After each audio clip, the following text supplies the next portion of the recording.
mây xin bụi quay rưới mù tí cài loan đun cá xiêm đầu băm mù tí cài loan đun cá xiêm đầu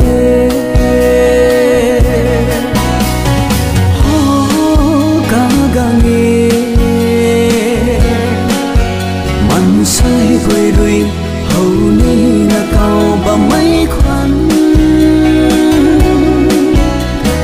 cái loang bài thân nàng bậc mây luôn bụi quay xin khiêu bu lên cao ni chinh ni nai bom mê cài loang khâu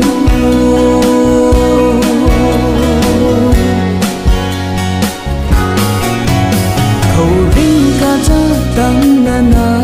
bầm này là mấy lúc ca niu xuân bầm niu ni này là khát khát ta giana na chung chăm na lung khó một tí dịch dây quay chung chăm na lung khó cá gà nghề mặn say quay đuôi hầu ni là cao và mấy khoan bài thân nàng bậc mây luôn bụi quay xin khiêu bu lên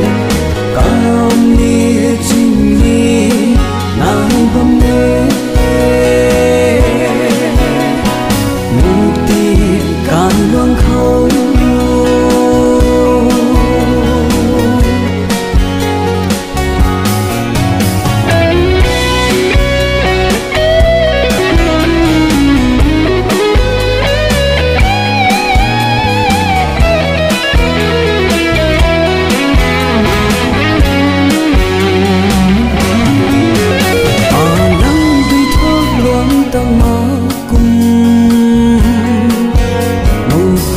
cái loang khâu hay nì ra quang rau diên rì tung tin cung nắng xoay hâm đuôi đuôi riu cây lâu bấm xoay hâm đuôi đuôi riu cây lâu bấm thế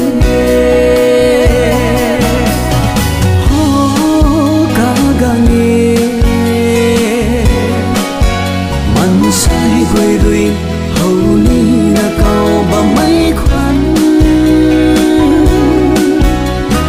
cái loang bài thân nàng bậc mây luôn bụi quay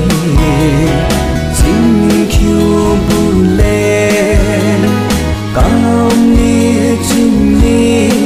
nàng bấm mê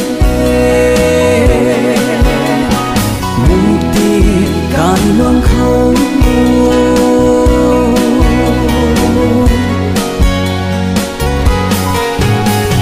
này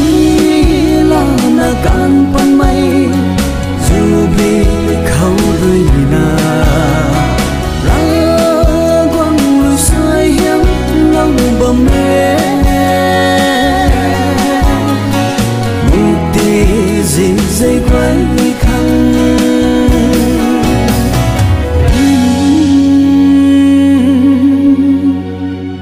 một tí dịch dây quay na